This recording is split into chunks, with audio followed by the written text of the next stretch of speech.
নমস্কার, তনুর গল্প সম্ভারে আমি তনুশ্রী তোমাদের সবাইকে স্বাগত জানাই।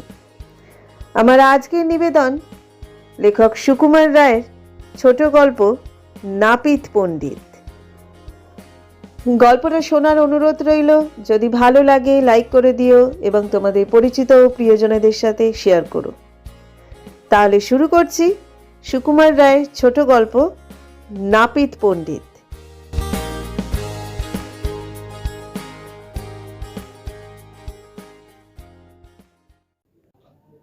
বাগদাদ শহরে এক ধনীর ছেলে প্রতিজ্ঞা করিয়া বসিল, সে কাজীর মেয়েকে বিবাহ করিবে।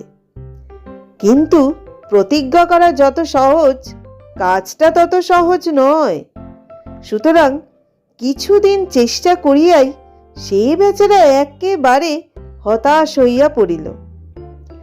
দিনে আহার নাই, রাত্রে নিদ্রা নাই, তার কেবলই ওই এক চিন্তা, কি করিয়া কাজীর মেয়েকে বিবাহ করা যায়।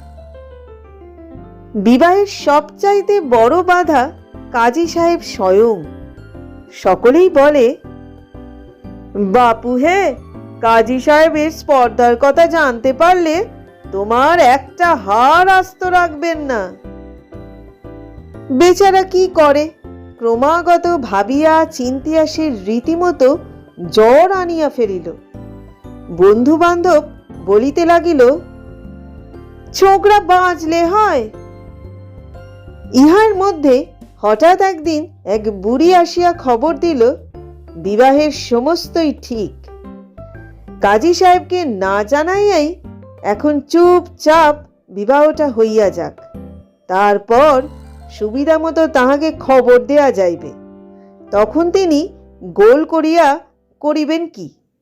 সে আরো বলিল, শুক্রবার সন্ধ্যার সময় কাজী সাহেব বাড়ি থাকবেন না, এই সময় বিয়েটা সেরে ফেলো।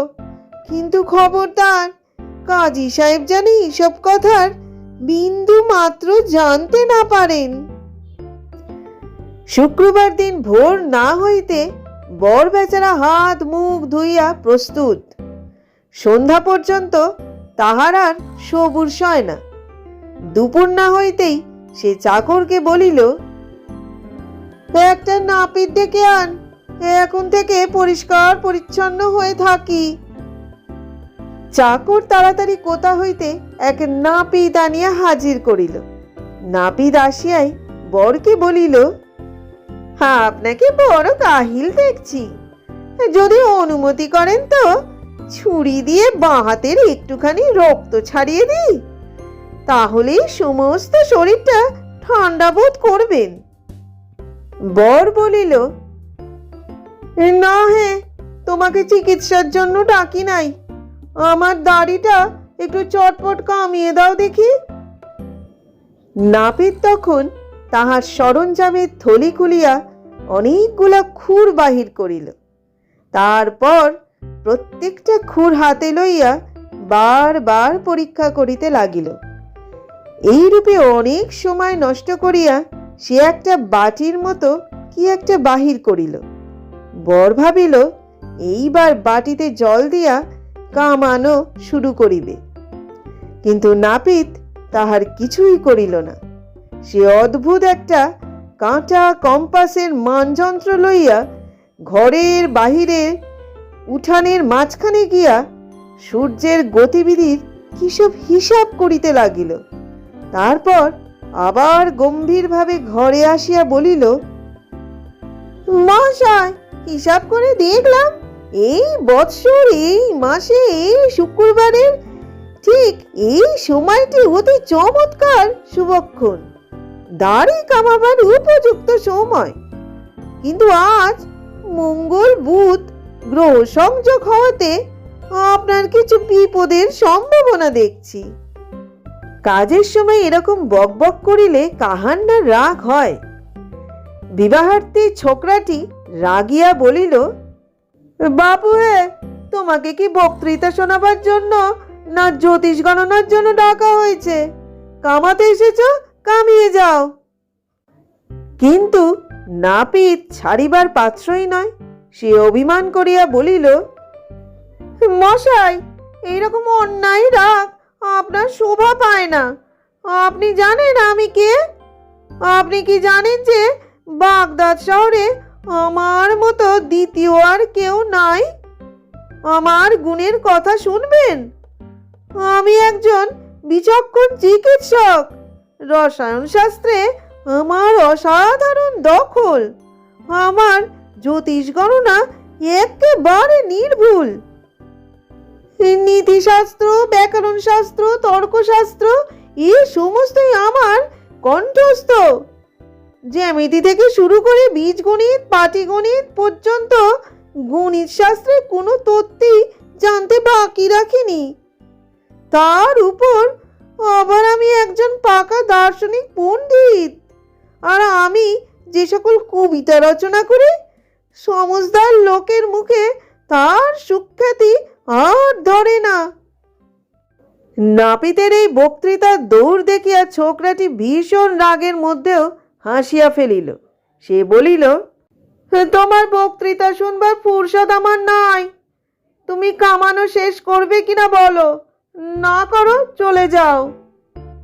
নাপিত বলিল, এ কি আপনার উপযুক্ত কথা হলো? আমি কি আপনাকে ডাকতে এসেছিলাম, না আপনি নিজেই লোক পাঠিয়ে আমাকে ডাকিয়েছিলেন? এখন আপনি আপনাকে না কামিয়ে গেলে আমার মান সম্ভ্রম থাকে কি করে? আপনি সেদিনকার ছেলে, আপনি এসবের কদর বুঝবেন কি? আপনার বাবা যদি আজ থাকতেন তবে আমাকে ধন্য ধন্য বলতেন, কারণ তার কাছে কোনো দিনই আমার সম্মানের ত্রুটি হয়নি। আমার এ সকল অমূল্য উপদেশ শুনবার সৌভাগ্য সকলে পায় না। তিনি তা বেশ বুঝতেন। আহা, তিনি কি চমৎকার লোকই ছিলেন। আমার কথাগুলি কত আগ্রহ করে তিনি শুনতেন, আর কত খাতির, কত তুয়াজ করে, কত অজস্র বকশিস দিয়ে তিনি আমায় খুশি রাখতেন।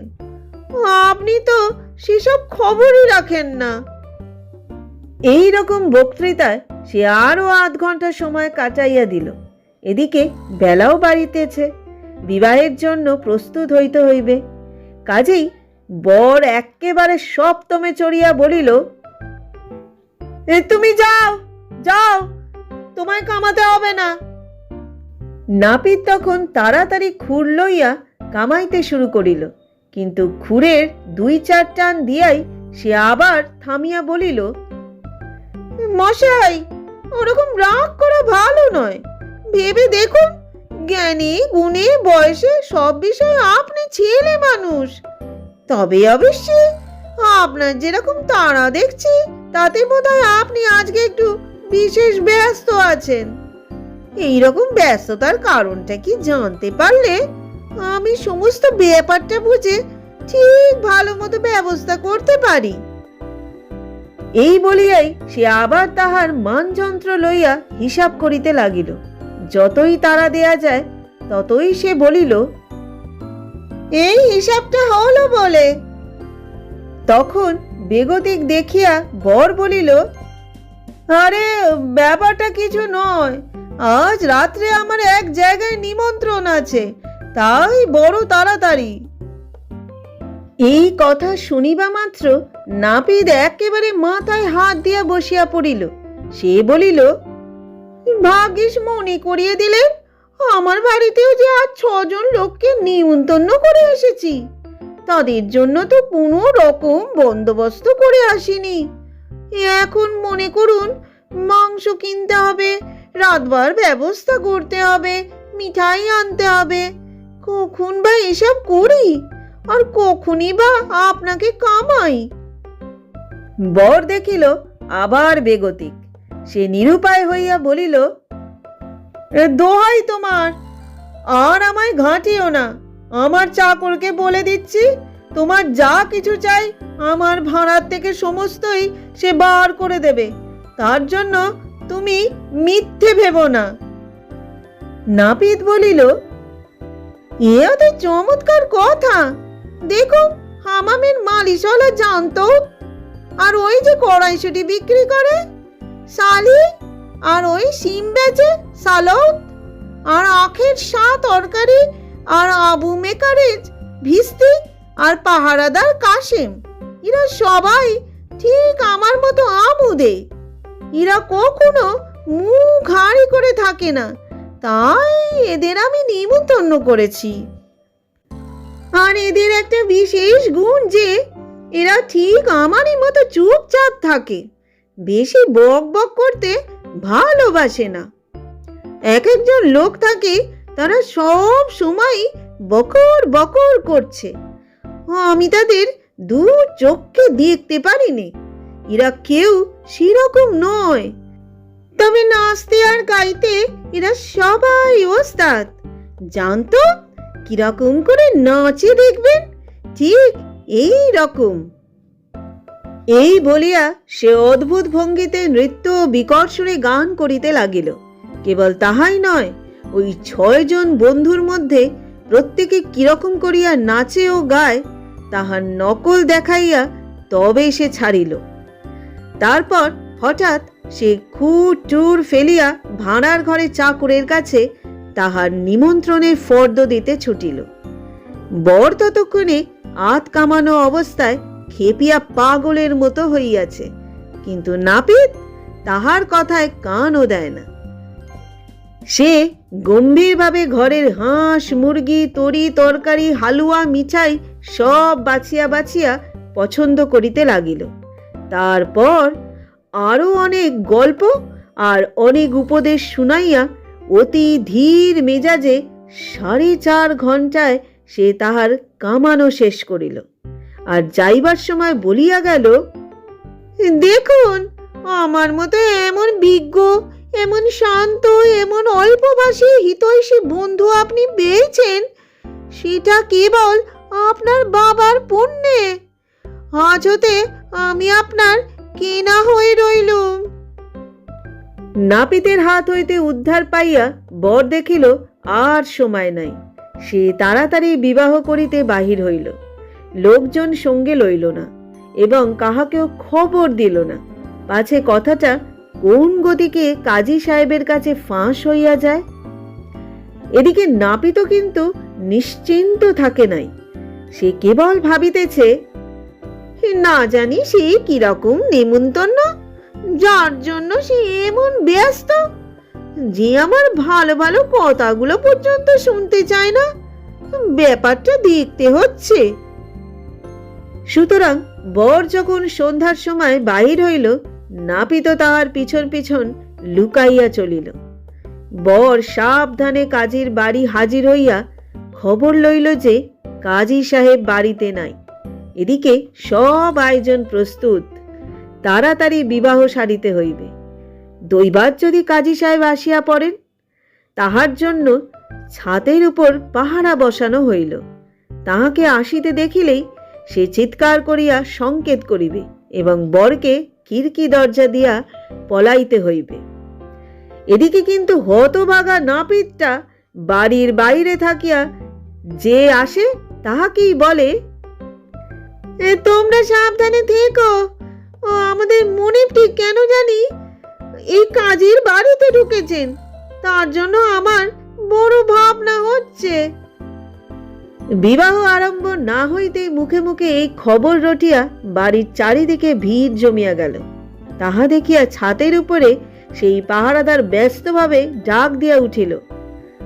আর কোথা যায়, তাহার গলার আওয়াজ পাওয়া মাত্র, কে আছিস রে, আমার মনিবকে মেরে ফেললে রে বলিয়া নাপিত হায় হায় শব্দে আপনার চুলদানি ছিঁড়িতে লাগিল। তাহার বিকট আর্তনাদে চারিদিকে এমন হৈ হৈ পড়িয়া গেল যে স্বয়ং কাজী সাহেব পর্যন্ত গোলমাল শুনিয়া বাড়ি ছুটিয়া আসিলেন। সকলেই বলে, ব্যাপার কি? নাপিত বলিল, আর ব্যাপার কি, ওই লক্ষ্মী ছাড়া কাজী নিশ্চয় আমার মনিবকে মেরে ফেলেছে। তখন মার মার করিয়া সকলে কাজীর বাড়িতে ঢুকিল। বর বেচারা পালাইবার পথ না পাইয়া ভয়ে ও লজ্জায় একটা সিন্দুকের মধ্যে লুকাইয়াছিল। নাপিত সেই হাজার লোকের মাঝখানে সিন্ধুকের ভিতর হইতে এই যে আমার মনিব বলিয়া তাহাকে টানিয়া বাহির করিল। সেই বেচারা এই অপমানে লজ্জিত হইয়া যতই সেখান হইতে ছুটিয়া পলাইতে যায়, নাপিত ততই তাহার পিছন পিছন ছুটিতে থাকে আর বলে, আরে মশাই পালান কেন? কাজী সাহেবকে ভয় কিসের? আরে মশাই থামুন না। ব্যাপার দেখিয়া চারিদিকে লোকজন হাসা হাসি ঠাট্টা তামাশা করিতে লাগিল। কাজীর মেয়েকে বিবাহ করিতে গিয়া বিবাহ তো হইলই না, মাঝে হইতে প্রাণপণে দৌড়াইতে গিয়া হোঁচট খাইয়া বরের একটা ঠ্যাং খোড়া হইয়া গেল। এখানেও তাহার দুর্দশার শেষ নয়। নাপিতটা শহরের হাটে বাজারে সর্বত্র বাহাদুরি করিয়া বলিতে লাগিল, দেখেছ ওকে কিরকম বাঁচিয়ে দিলাম? সেদিন আমি না থাকলে কি কাণ্ডই না হতো। কাজী সাহেব যেরকম খেপা মেজাজের লোক, কখন কি করে বসতো কে জানে। যা হোক, খুব বাঁচিয়ে দিয়েছি। যে আসে তাহার কাছেই সে এই গল্প জুড়াইয়া দেয়। ক্রমে ছোকরাটির অবস্থা এমন হইল যে সে কাহাকেও আর মুখ দেখাইতে পারে না। যাহার সঙ্গে দেখা হয় সে জিজ্ঞাসা করে, ভাই, কাজের বাড়িতে তোমার কি হয়েছিল? শুনলাম ওই নাপিত না থাকলে তুমি নাকি ভারী বিপদে পড়তে। শেষটায় একদিন অন্ধকার রাত্রে বেচারা বাড়ি ঘর ছাড়িয়া বাগদাদ শহর হইতে পলাইল এবং যাইবার সময় প্রতিজ্ঞা করিয়া গেল, এই এমন দূর দেশে পলাইব যেখানে ওই হতভাগা নাপিতের মুখ দেখিবার আর কোনো সম্ভাবনা না থাকে।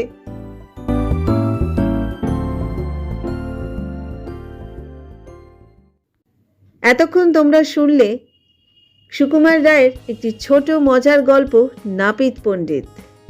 গল্পটা তোমাদের কেমন লাগলো অবশ্যই তোমরা কমেন্ট করে জানিও। তোমাদের কমেন্টের অপেক্ষায় আমি থাকি, বাট তোমরা কিন্তু কমেন্ট করো না। যদি করো তো খুব ভালো লাগবে।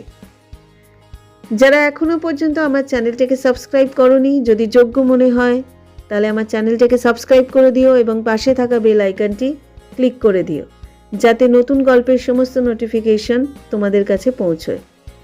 আজকের মতো বিদায় নিচ্ছি। খুব শিগগিরই ফিরবো আরেকটা নতুন ছোট গল্প নিয়ে। সবাই ভালো থেকো, সুস্থ থেকো এবং সাবধানে থেকো।